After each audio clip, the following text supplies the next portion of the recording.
Kelainan.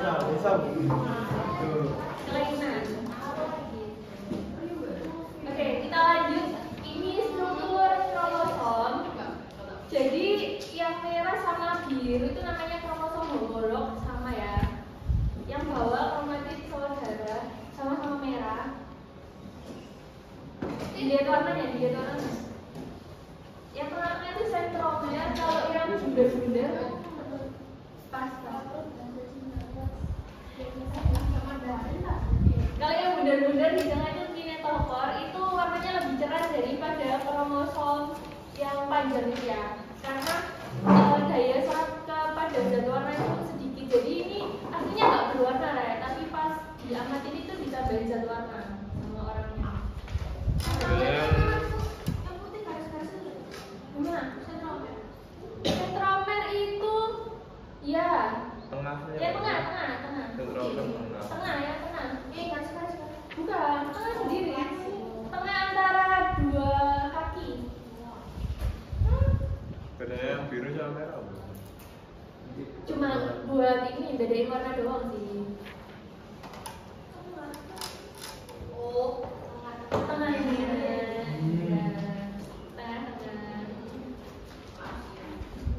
Di buku ada deh, kalian kalau pengen lihat lebih detail bisa lihat di mana. Kita lanjut ya. Kromosom. Ini ternyata kromosom adalah pintalan DNA, ada pintalan DNA. Kalau dilihat lagi, DNA itu kan rantai ganda, seperti video tadi ya, double helix. Tuh. Pas dibuka lagi itu ada DNA bungkus protein histone. Histone itu protein. Lalu nukleus terlilit benang kromatin. Ada kondensasi itu pemadatan. Jadi yang awalnya kromosomnya terurai itu memadat karena kondensasi. Sudah itu kromosom terdivision. Itu kayak dibesarin gitu loh. Dari atas berarti pakai penting. Pakai penting yang mana? Yang atas.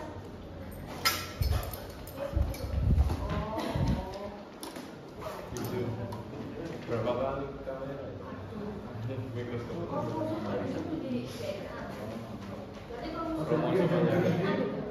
Iya, kromosom sama DNA itu sama, cuma lebih kecil yang mana ya?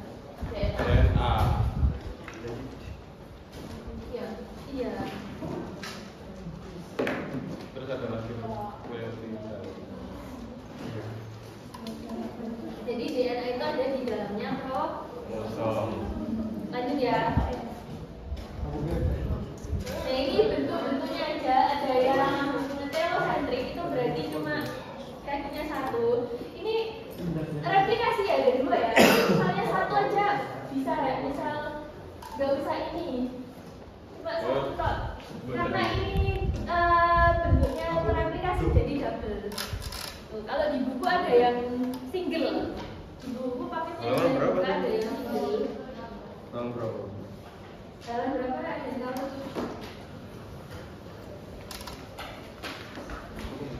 Oh iya, beda buku.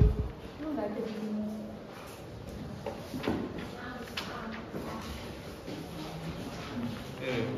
Oh ya, tahun berapa? 77. Tidak ada yang single ya? Itu berarti kalau gitu dua telosentrik apa gimana? Satu, cuma dia ceritanya tuh teraplikasi. Terus ya itu cuma bentuk-bentuknya ya, ada yang panjang pendek, ada yang sama panjangnya, berarti metasentrik. Tuh, lengan pendek, lengan panjang. Lanjut lagi. Jadi ini jumlah kromosom beda-beda. Kalau di manusia tadi 46 ya. Dan kalau di organisme lain itu beda-beda. Ini sebenarnya enggak sih? Kenapa? Ini. Enggak sih. Dan ini tidak dipengaruhi dengan tingkat kesempurnaan organisme. Misalnya ada organisme yang cacat, kromosomnya apakah cacat? Tidak. Itu ya. Baik itu organisme yang ukurannya kecil, langsing, atau yang gendut, itu kromosomnya sama. Iya, beda lagi kalau kelainan. Nah ini kita ke gen. Jadi kan kromosom sama DNA itu lebih kecil DNA. Kira-kira gen lebih kecil mana? Kita lihat ya. Gen adalah unit terkecil dari materi genetik yang mengendalikan sifat-sifat hereditas. Maksudnya sifat-sifat yang bisa diturunkan suatu organisme. Gen terdiri atas DNA yang tertinta oleh protein hiton dan disimpan di dalam lokus-lokus kromosom. Sepasang kromosom yang homolog memiliki lokus yang bersesuaian dan mengandung gen-gen yang juga bersesuaian. Jadi misalnya ini kan kromosom ada gambar apa hitam-hitam di atas itu ya Rea. Itu misalnya yang atas sendiri gen pengatur warna mata, yang bawahnya misalnya gen pengatur warna kulit, terus bawahnya lagi gen pengatur kecerdasan kayak gitu. Jadi kayak di setiap kromosom itu ada lokus atau tempat-tempat khusus gen tertentu. Gitu. Sampai sini ada yang ditanyakan? Kromosom DNA ya. Kenapa? Berarti sifat-sifat itu tadi per gen ada sifat sendiri, berarti satu kromosom ada beberapa sifat gitu. Banyak. Terus di kromosom lain ada sifat yang sama nggak? Apa Kromosom lain setiap satu kromosom? ada. Jadi misalnya di mata kita ada gen A, terus di kulit kita ada gen A. Gen A itu misalnya gen tumbuh rambut. Jadi di mata juga ada. Tapi apakah aktif di mata? Tidak. Yang aktif adalah di rambut. Jadi sama ya. Lanjut lagi. Alel. Alel adalah pasangan gen yang terdapat pada kromosom homolog yang menunjukkan sifat alternatif sesamanya. Misalnya warna bunga mawar merah, satunya warna mawar putih. Itu sama-sama sifat warna ya. Tapi satunya warna merah, satunya warna putih. Itu namanya alel. Nah, contohnya yang di bawah ini, contohnya BB atau gen homozigot dominan. B itu misalnya apa ya? Besar, oke. Mangga besar. Tuh. B itu satu sifat aja ya, bukan besar manis ya. Terus kalau heterozigot B besar B kecil, jadi di situ terkandung gen besar sama ke kecil. Tapi karena yang besarnya itu huruf besar, jadi yang nampak sifatnya itu yang besar, dominan. Tahu nggak? Oke. Lanjut lagi homozigot resesif. Terus kalau yang homozigot dominan itu? Berarti kalau heterozigot imbang. Besar kecil. Iya, imbang. Tergantung sifatnya dulu, sifat perkawinan nanti pas di dua materi selanjutnya ini lebih detail lagi ya. Ini cuma pengetahuan umum aja. Resesif misalnya B kecil tadi, B kecil itu kecil ya. Berarti di sini nambahnya buahnya ke kecil. Nah, genotif adalah pasangan gen dalam kromosom homolog suatu individu. Jadi genotifnya apa ini? B besar, B besar, B besar, B kecil, B kecil, B kecil. Fenotifnya adalah sifat-sifat suatu individu yang dipengaruhi oleh ekspresi gen. Berarti yang pertama tadi besar, kedua besar juga ya. Yang ketiga kecil, gitu. Jadi kalau fenotif itu yang kelihatan. Kalau misalnya warna kulitmu putih, yang bisa kelihatan kan warna kulit putih ya, bukan kulit putih itu B besar. Gak kelihatan B besarnya ya, kecuali dikawinkan kan ya. Gak kelihatan kalau itu P besar. Kelihatannya adalah kulit putih. Nah ini setiap sel tubuh pada suatu individu mengandung gen-gen yang sama karena awalnya berasal dari satu zigot. Satu zigot itu tersebut dapat aktif di suatu organ tetapi pasif di tubuh lainnya, seperti yang saya jelaskan tadi ya. Kayak apa? Bulu rambut yang aktif di kulit tapi nggak aktif di sel mata gitu. Ini juga dipengaruhi sama umur juga ya. Kayak misalnya gen penumbuh jenggot itu aktif pada umur dewasa. Jadi pas bayi kan belum aktif ya. Kalau misal bayi lahir sudah punya jenggot karena gennya baru aktif saat dia sudah dewasa. Ini bentuknya gen itu terdiri terdiri dari gula pentosa. Langsung aja ke sini. Itu gula pentosanya yang P000 itu ya. Gula pentosa deoksiribosa. Oke. Terus terdiri dari basa nitrogen yang timin, guanin, adenin, sitosin. Ini basa nitrogen. Ada gugus fosfat juga.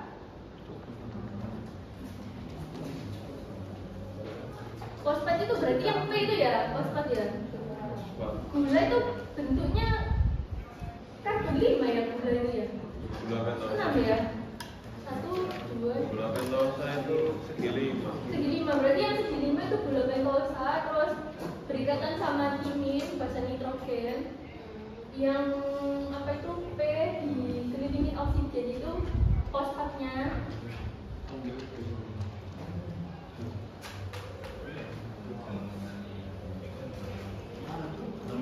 Terus ada yang ikatan hidrogen juga ya. Kalau yang atas ikatan timin sama adenin itu 2 ikatan hidrogen. Yang bawah guanin dan sitosin itu ada 3 ikatan hidrogen. Ini saya.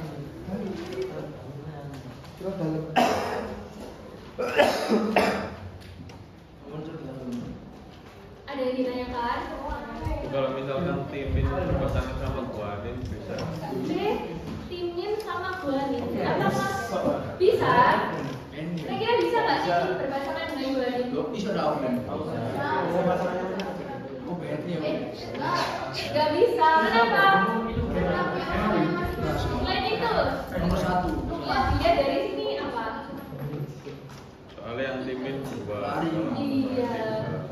Karena ikatan hidrogennya timin itu 2. Sedangkan guanin itu 3. Jadi kalau bisa berpasangan satunya nggak punya ikatan ya. Nggak cocok. Nah ini kebanyakan bakteri yang hidup di tempat ekstrim kayak hidup di kawah gunung itu punya ikatan guanin sama sitosin yang lebih banyak daripada ikatan timin dan adenin. Karena ikatan 3 itu lebih kuat daripada ikatan 2. Kan ekstrim itu ekstrim terlalu panas atau terlalu asin itu kan butuh yang kuat ya. Iya. Berarti kalau bisa di Indonesia Gak tahu sih ya kalau orang gimana. bisa bukan? Bisa mungkin bisa. Lava men. Jadi lava men.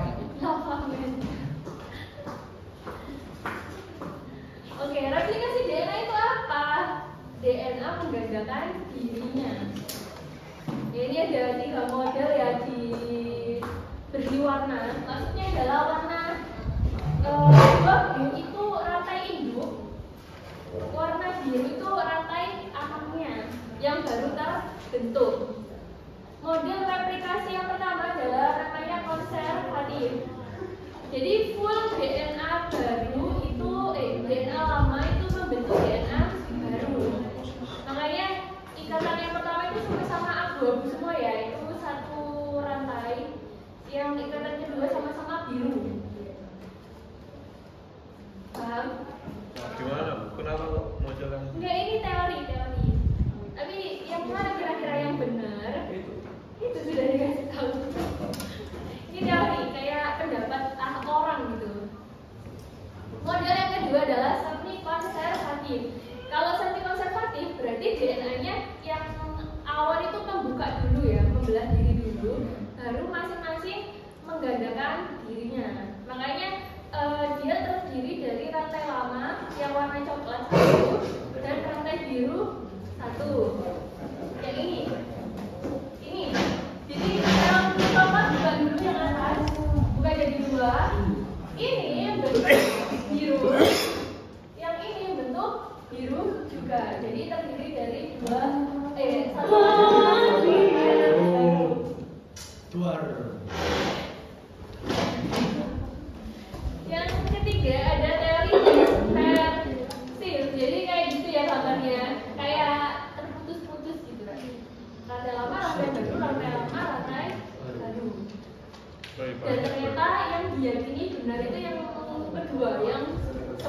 sel hati. Jadi harus buka dulu, baru masing-masing membentuk ikatan yang baru.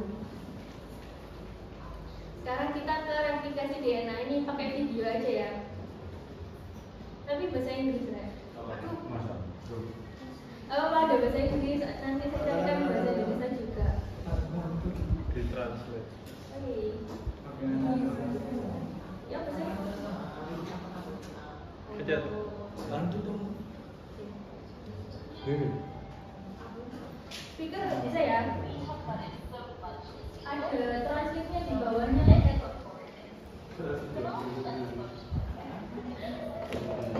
Kok kecil banget suaranya lah, nggak bisa dibesarkan. Mati. Speaker.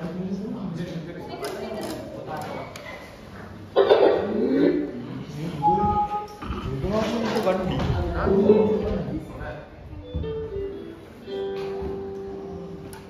DNA. We talk about it so much. It's the ultimate director for cells. Killed as like that. It makes sense that when you make another cell, like in cell division, you would also Ini ya ceritanya kan dia mau membelah. get more deep into the new daughter cell. And that introduces our topic of DNA replication, which means making more DNA. First, let's talk about where and when. First, where. Well, if it's in a eukaryotic cell, it occurs in the nucleus. However, Ya, remember, where? Di mana kira-kira replikasi DNA di nukleus? I don't. It's Tapi ternyata tidak semua sel itu punya nukleus. Jadi saya terjemahkan juga ya. Ini yang biru itu sel eukariotik. Kita eukariotik kan prokariotik. Jadi kita punya nukleus ya. Kita replikasi DNA-nya di dalam nukleus. Sedangkan prokariotik seperti bakteri itu nggak punya nukleus. Jadi replikasinya di sitoplasma. eukaryotic cells DNA replication. But this between this when does it? Well, a cell to do this before it divides, so that the new daughter cell can also get a copy of DNA. It's specific, but you can that's going to be before mitosis. Jadi replikasi DNA itu sebelum mitosis atau meiosis. Nanti materi setelah ini mitosis meiosis ya. Ya, mitosis. Jadi kayak cell division itu cuma siklus sel itu panjang ya deh. Tapi ternyata pembelahan sel itu cuma strip begitu doang. Interface. I think DNA replication would actually make a great video game. I'm going to introduce key players in DNA replication so that you can get some background information. Now remember, these are just some major key players. There's a lot to this process. Many of the key players are enzymes. In biology, when you see Jadi something, kita karena sudah mempelajari enzim, jadi DNA replikasi DNA itu ada enzimnya ya, DNA polimerase, helikase, primase, dan ligase. Jadi dia punya tugas-tugas sendiri. and in ASE, you might want to check as it's very possible that it's an enzyme. Enzymes have the ability to speed up reaction, build up or break down the items that they act upon. So here we go with key players. Helicase, the unzipping enzyme. If you recall that DNA has two strands, you can think of helicase Ini unzipping the two strands. helikase ya, berarti dia menzipping atau membuka rantai DNA tadi. Yang awalnya jadi satu dibuka nih sama si enzim. Helicase doesn't have a hard time doing that. When unzipping, it breaks through the hydrogen bonds that hold the DNA bases together. DNA polymerase, the builder. This enzyme replicates DNA molecules to actually build a new strand of DNA. Jadi DNA polimerase itu apa? The builder. Dia membentuk rantai DNA baru. The initializer. With as great as DNA polymerase is, DNA polymerase can't figure out where to get DNA primase ya.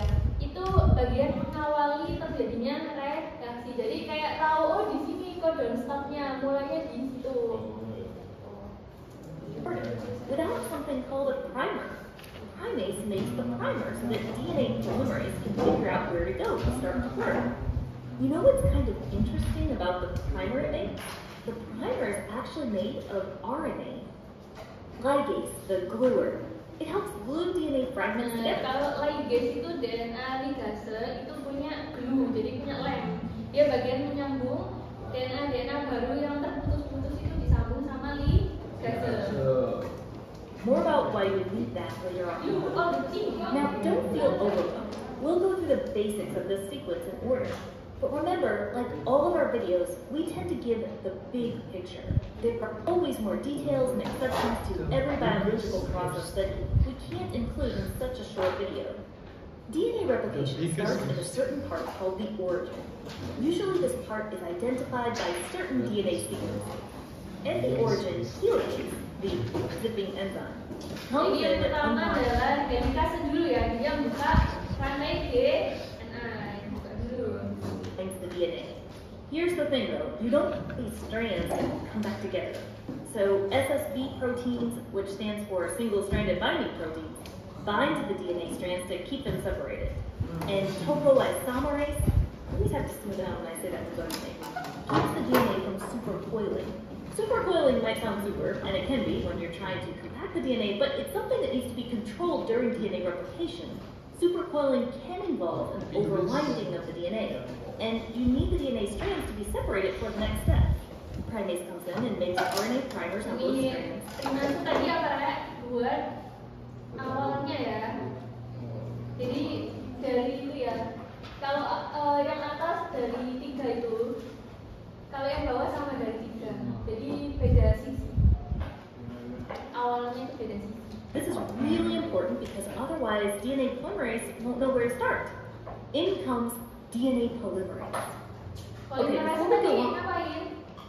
Rangka tunggal membuat DNA baru. Remember how we said DNA has 2 strands? They're not identical, they complement each other. Kan ini dua strain yang beda ya, beda sifat ya tadi ya. For video that covers DNA structure, we talked about how the bases pair together with hydrogen bonds. The base adenine goes with the base thymine, and the base guanine goes with cytosine. These strands are also anti-parallel, so they don't go in the same direction. What do we mean by direction? Well, with DNA, we don't say north or south. We say DNA either goes 5' to 3' or 3' to 5'. What in the world does that mean? Well, the sugar of DNA, part of the back DNA, it has carbons. The carbons on the sugar are numbered after the oxygen in a clockwise direction.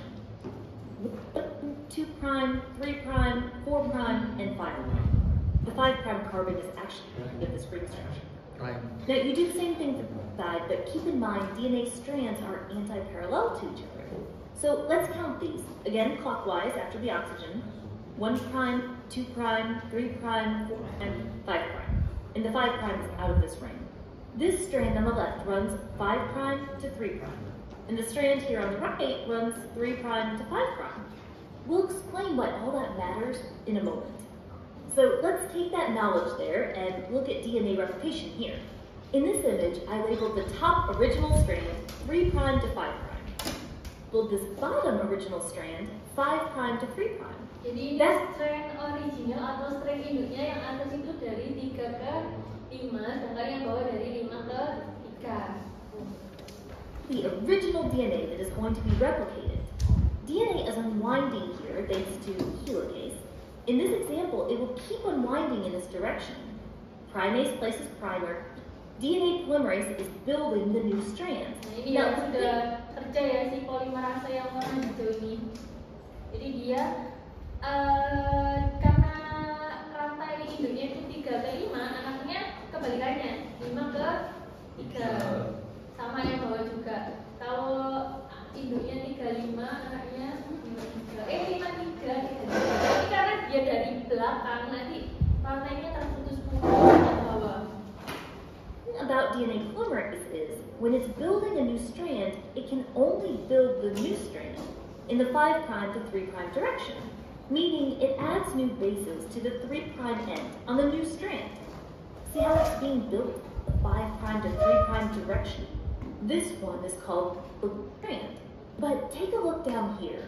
So DNA polymerase, once again, is building a new strand in the 5' to 3' direction. But there's a bit of a problem here. See, as DNA unwinds, because DNA polymerase can only build the new strand in the 5' to 3' direction, it has to keep racing up here next to unwinding is happening. Ini kerja dari awal lagi ya, dari kase buka, terus trimase nempel, terus DNA polimerase membentuk sampai selesai. Tapi karena ini tadi kan udah benar dari 5 ke 3 yang atas ya, sedangkan yang bawah dari 3 ke 5, karena kayak gitu, jadi rantainya terputus. You can see why then this new strand is known as the lagging strand. Namanya yang On this atas lagging rantai, strand, primers have to keep being placed in order for DNA polymerase to build. These fragments that result are known as ini kan kayak fragmen-fragmen disebut dengan fragmen Okazaki yang bawah. Okazaki. Siapa kira-kira yang punya Primers have to get replaced with DNA bases since the primers were made of RNA. Ligase, the has to take care of the gaps between Okazaki fragments, sealing them together. At the end of replicating, you have 2 identical double helix DNA molecules. Ini ya warnanya beda ya, si induk sama si anak. Induknya warna coklat, anaknya warna biru. Jadi dari 1 strand menjadi 2 strand. From your one original double helix DNA molecule. We call it semi-conservative because the 2 copies each contain 1 old original strand and 1 newly made one. One last thing. Surely you've had to proofread your work before to catch errors. In this process, you don't want DNA polymerase errors. If it matches the wrong chemical basis, then you could have an incompatibility, which could all end up in an incorrect protein or no protein. DNA polymerase is awesome in proofreading ability, meaning it rarely makes a mistake, which is a good thing. So remember when we said there's finer details of this process to explore? The detailed understanding of DNA replication has led to some life-saving medical treatments that can stop DNA replication in harmful cells, including pathogenic bacteria or human cancer cells. We encourage you to explore beyond the basics. Iya, kalau misal ada kesalahan translate DNA, gennya salah, itu bisa kanker dan yang lain-lain. Coba cari yang bahasa Indonesia ya, Ren. Terus Hah? kan sintesis protein kan juga awalnya seperti itu tadi, cuma yang bedanya kan yang kan RNA polimerase. Iya. Bedanya gimana? RNA namanya. Nanti kalau sintesis protein itu ada kelas lagi nanti di sini sintesis protein. Sahabatnya beda. DNA dulu deh. After learning Oke. Coba yang ini tadi ya. Replikasi DNA bahasa Indonesia kan ya. DNA bahasa Indonesia.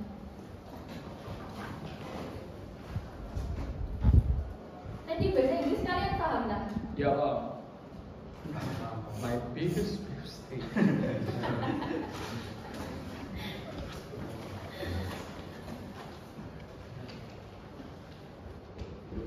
Oh ini kayaknya bahasa Indonesia ya atas ini. Anda, Christmas like Omega. Cukup apa cermat? Yuk di warung sukses.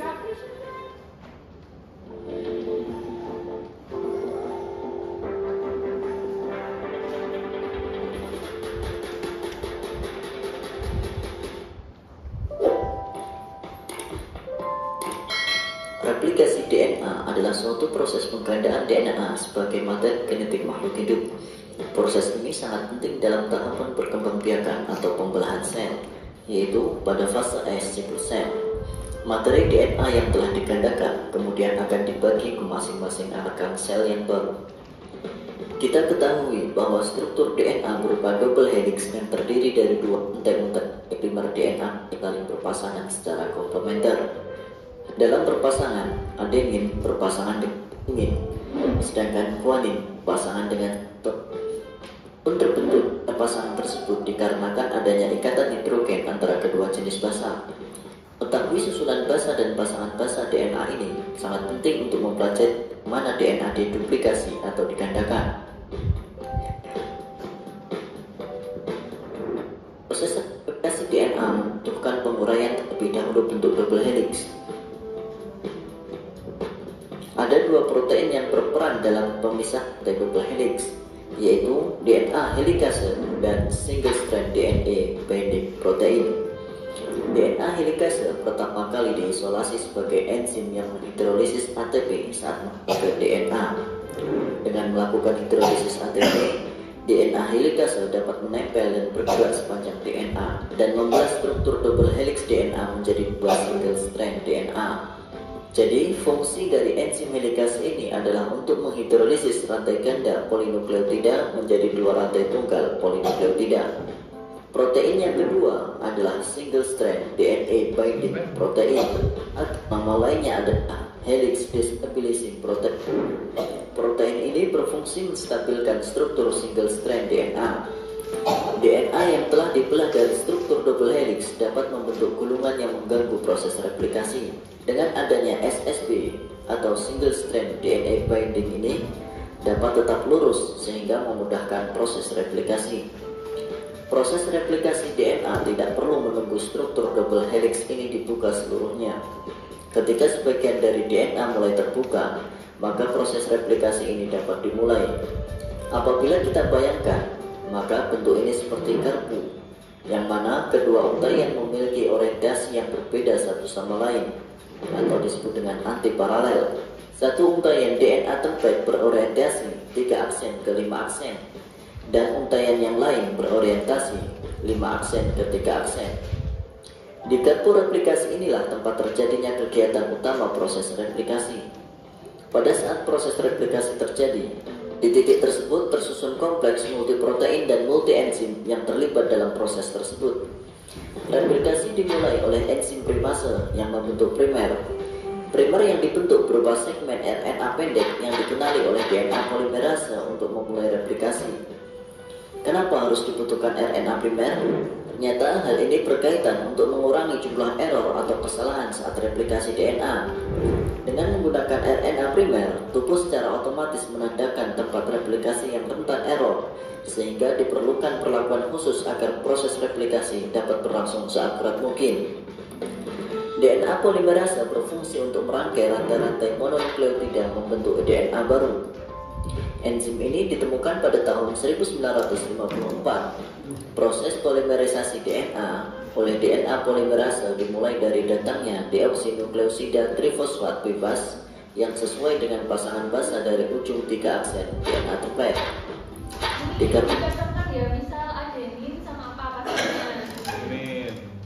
Jadi misal siapa sama siapa gitu. Replikasi helai DNA dengan orientasi 3 aksen ke 5 aksen akan diproses secara kontinu. Saat fragmen dibuka sedikit demi sedikit, enzim polimerase akan memproses dari satu basa ke basa selanjutnya dengan arah 5 aksen ke 3 aksen. Helai DNA dengan orientasi ini disebut leading strand. Adapun helai DNA dengan orientasi yang berlawanan disebut lagging strand, yang mana helai DNA ini berorientasi 5 aksen ke 3 aksen, sehingga proses replikasi tidak bisa dilakukan kontinu. Karena enzim polimerase juga bergerak dari arah 5 aksen ke 3 aksen. Oleh karena itu, enzim polimerase membentuk potongan-potongan DNA pendek yang disebut fragmen Okazaki. Saat DNA polimerase membuat satu fragmen Okazaki, maka enzim harus kembali ke garpu replikasi untuk membuat fragmen Okazaki yang baru. Setiap dimulainya pembentukan fragmen Okazaki baru, perlu ada RNA primer yang dicetak oleh primase untuk memulai replikasi.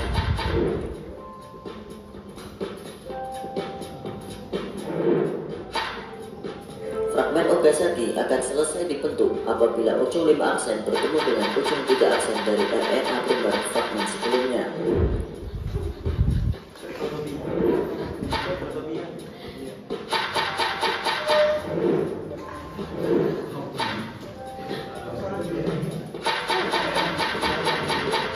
Dengan demikian, lagging strand akan terdiri dari RNA primer dan fragmen Okazaki. Dibutuhkan proses lanjutan berupa penghilangan RNA primer dan penyambungan fragmen Okazaki menjadi satu strand yang utuh. Penghilangan RNA primer dilakukan oleh exonuklease, yang kemudian dilanjutkan dengan pembentukan DNA baru oleh DNA polimerase sebagai pengganti primer.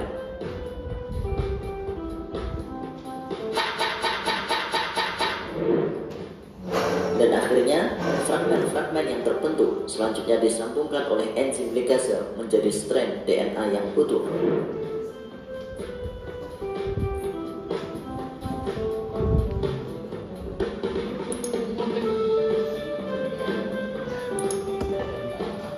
Lebih gampang ya bahasa Indonesia ya.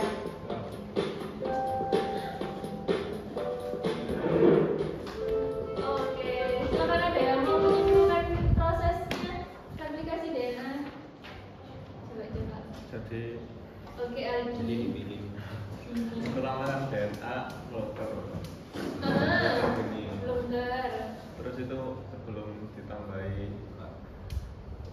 DNA yang baru dipisah dulu jadi dua, pecah. Sama siapa? Sama helikase. Helikase dibuka dulu. Oke. Nah, terus sama yang restart itu tadi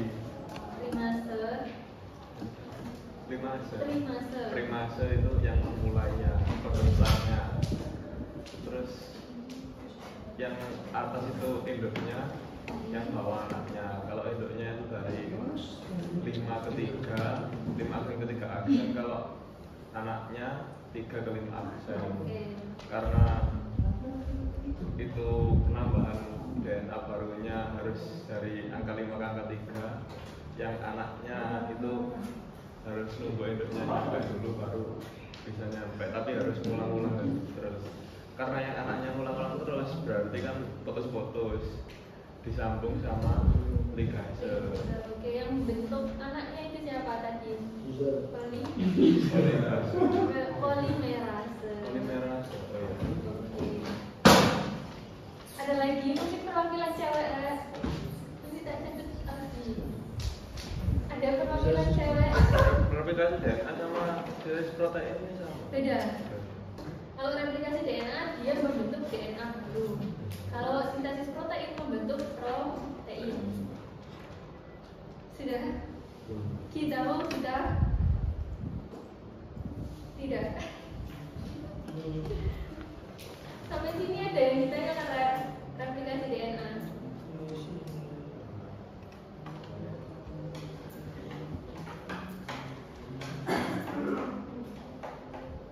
Paham ya? Oke. Kita lanjut ke RNA. Strukturnya sama DNA itu beda ya. Kalau DNA tadi itu double helix, kalau RNA itu single. Dan dia itu bahasanya bukan timin tapi urasil. Gulanya itu bukan deoksiribosa tapi gula ribosa.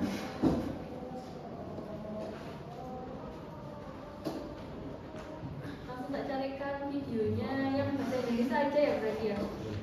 Sintesis protein.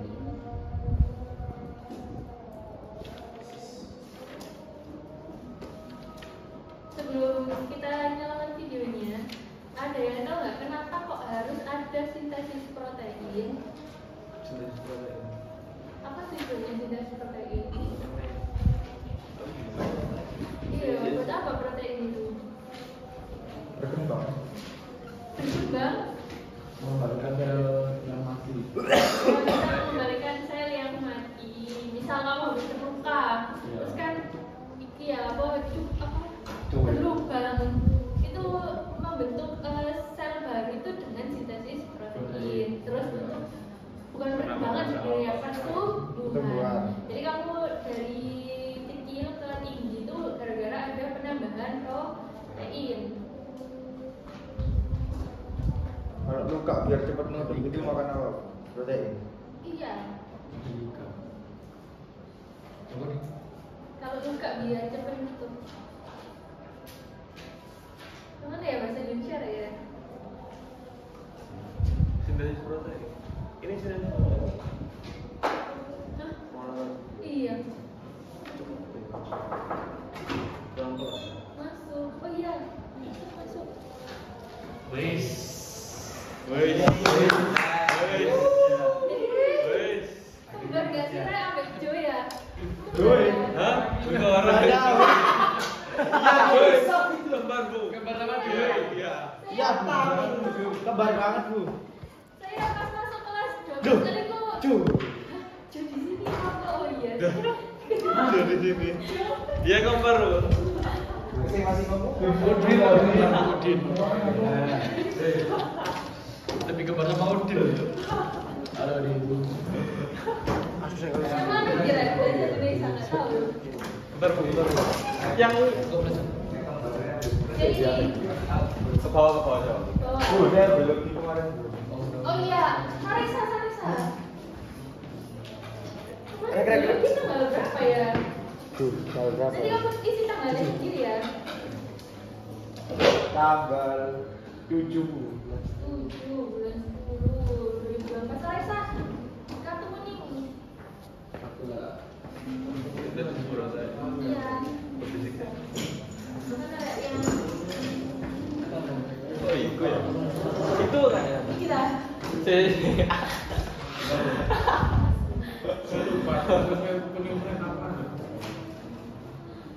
Kan 2 kali kan.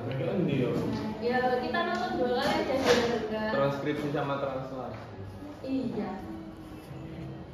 Ini dah. Tahu. Horor, Bu. Ini dah. Ya itu aja. Coba ini ya. Berbisik deh. Ini berbisik channel. Nucleic acid Cok intelligence. gampang dipaham. The payload react the formula Orangnya for dalam reading cepet tapi. Itu dah. Ini 12 tahun.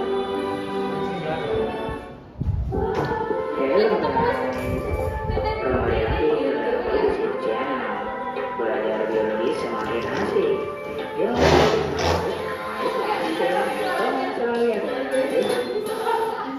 Materi kali ini adalah tentang sintesis protein ya. Jadi nanti kamu akan belajar bagaimana tahapan-tahapan dari sintesis protein.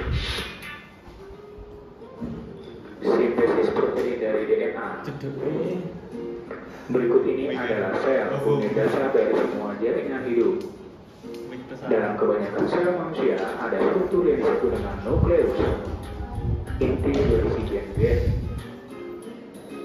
Pada manusia, gen dibagi menjadi 23 pasang kromosom. Setiap kromosom mengandung rangkaian panjang DNA.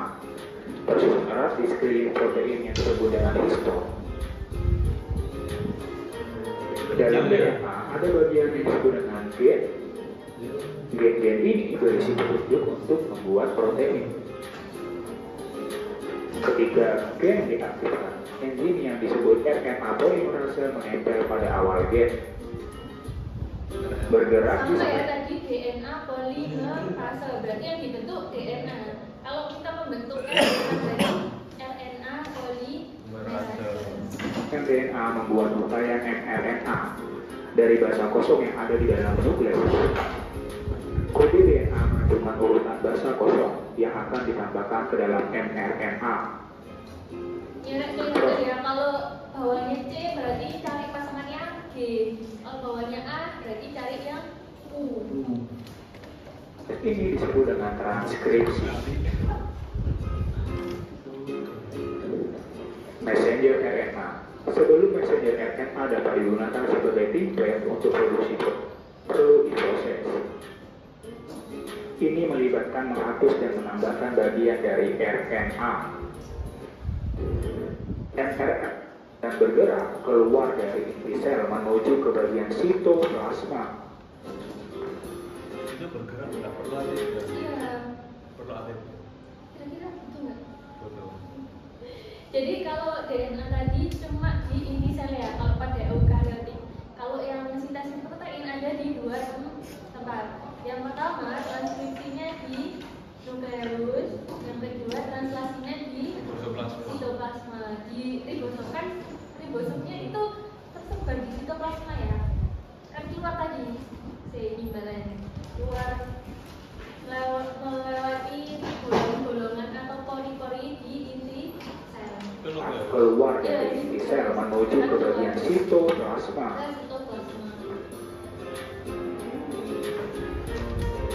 Pabrik protein dalam plasma disebut dengan ribosom, mengikat mRNA. Membaca kode RNA untuk menghasilkan rantai yang terdiri dari asam amino. Nah ini tuh RNA-nya. Ini yang atas itu asam amino, itu disesuaikan sama 3 basa nitrogennya. Ini yang di bawah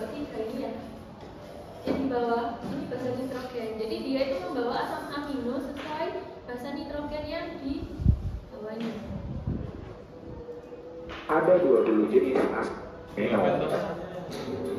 Molekul RNA transfer membawa asam amino ke kosong.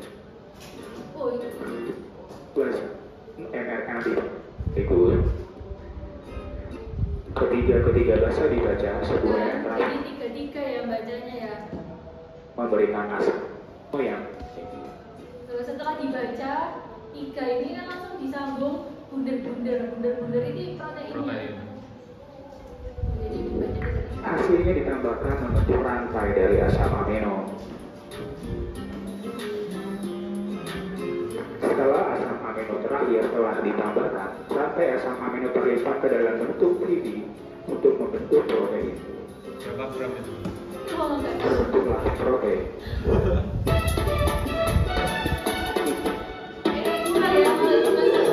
Kita coba cari di yang lain. Mana kan?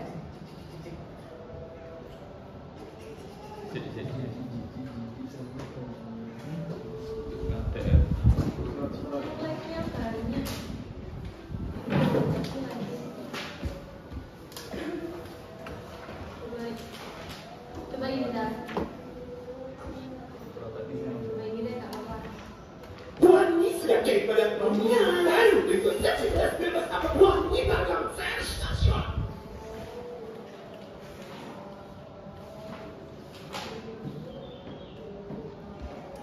Sehingga protein harus dibuat di dalam tubuh kita. Proses pembuatan protein ini agar tetap sehat, tubuh kita membutuhkan banyak zat, salah satunya protein. Sehingga protein harus dibuat di dalam tubuh kita. Pembuatan protein ini dikenal sebagai sintesis protein. Tapi pernah gak sih kita bertanya, mengapa tubuh kita harus membuat protein? Protein memainkan peranan penting dalam tubuh kita, diantaranya untuk transportasi zat, pembentukan enzim, berperan dalam kekebalan tubuh, dan masih banyak lagi. Untuk itulah kita sangat memerlukan protein. Lalu, bagaimana proses terjadinya sintesis protein? Secara umum, sintesis protein terdiri dari dua tahapan, transkripsi dan translasi. Transkripsi merupakan proses pembuatan salinan mRNA yang berasal dari DNA. Sedangkan translasi merupakan proses penerjemahan mRNA menjadi protein. Jadi singkatnya, sintesis protein adalah proses DNA menjadi mRNA, lalu mRNA menjadi protein. Proses yang pertama yaitu transkripsi. Transkripsi terjadi di dalam nukleus. Ada 3 tahapan yang terjadi dalam transkripsi, yaitu inisiasi, elongasi, dan terminasi. Saat terjadi proses transkripsi, DNA yang terkandung di dalam nukleus akan dihampiri oleh RNA polimerase. Inisiasi terjadi saat RNA polimerase melekat pada daerah promotor gen. Pada saat itu, RNA polimerase akan mulai membentuk mRNA melalui ceplok DNA template. Poin yang harus diingat pada transkripsi adalah adenin pada DNA akan berpasangan dengan urasil pada mRNA. Kalau di DNA adenin berpasangan sama siapa? Timin. Jadi bedanya cuma di timin sama Itu kok DNA? Bukan DNA? Iya kan awalnya dari DNA. Jadi ini DNA membentuk mRNA, itu namanya transkripsi, baru nanti translasinya mRNA dijadikan protein. Timin pada DNA akan berpasangan dengan adenin pada mRNA. Guanin pada DNA akan berpasangan dengan sitosin pada mRNA. Sitosin pada DNA akan berpasangan dengan guanin pada mRNA. Inilah hal yang perlu diingat. Kemudian, jadi jangan salah ya, di sini DNA tetap timin ya, dan pasangannya tetap adenin. Kalau baru adenin, pasangannya apa di mRNA? Urasil. Kemudian, RNA polimerase akan mengarahkan pembacaan dari arah 5 ke arah 3. Proses ini dinamakan sebagai elongasi. Transkripsi akan berakhir saat RNA polimerase sampai pada daerah terminator. mRNA yang telah terbentuk mengandung urutan 3 basa nitrogen yang dikenal dengan kodon. Selanjutnya, mRNA. Ya, ini 3 basa nitrogen itu namanya kodon. Jadi kalau kodon start itu biasanya AUG ya. AUG itu start, mulai. Kalau misal di sebelahnya AUG ini ada kodon-kodon lain, itu nggak dimulai. Tapi nyari sampai ketemu AUG baru mulai.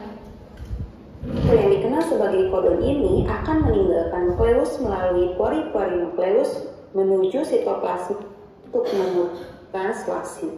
Oke, jadi untuk video kali ini mengenai pembahasan bahas di video selanjutnya. Translasinya. Oh, ada Itu selanjutnya transkripsi aja. Translasi. Itu dijeneng itu diajak iki ya. SGM Explore minimal 12 hari. Bantu lengkapi 100% zat besi.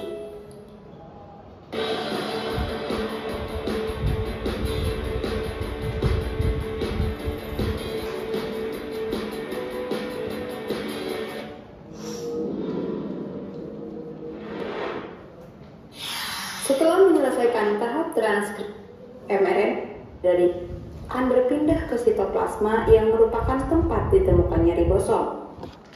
Hal ini dilakukan untuk melanjutkan tahap translasi.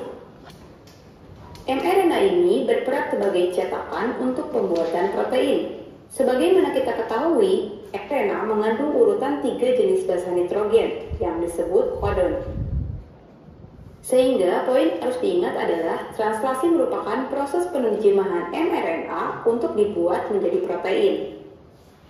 Hal yang harus diingat juga dalam translasi adalah pairing rules atau aturan memasangkan basa nitrogen. Pada translasi, A pada mRNA akan berikatan dengan U pada tRNA.